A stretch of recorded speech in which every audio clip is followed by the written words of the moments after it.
I immediately went through a list in my head of like the ways that I was treated that could have caused his death. Vic Mitterrando went to Trails, Carolina for 3 months in 2017 and 2018.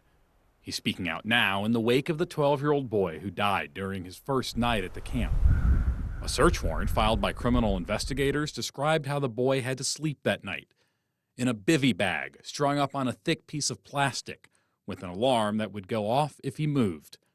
It's a slightly different version of a contraption Mitterrando and other former campers have described having to sleep in themselves, called a burrito. You read maybe the details of the contraption that they said he was sleeping in. Did it sound like the burrito to you? Yeah, the restrictive component of it was the same, yeah.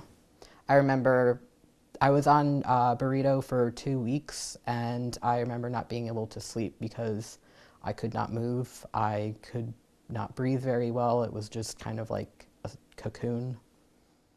What's going through your mind as you're laying in this contraption? A lot of it is like, what did I do to deserve this? We would lay on a tarp, and then they'd wrap it over us, restraining us from any movement. So you can't move? I'm like, you had to stay like this the whole time. For the whole night? Mm-hmm. And as you're laying there, that can't be comfortable. Mm-mm. What's going through your mind?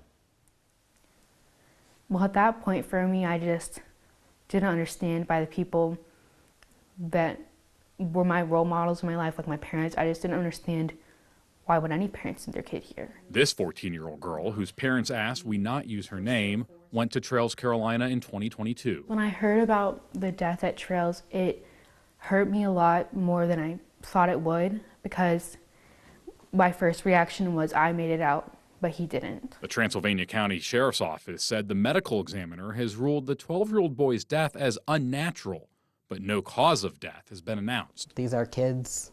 These are kids who are depressed and anxious and suicidal, and they don't want to be there. If a staff member, if a leader from Trails were sitting here today, what would you say to them?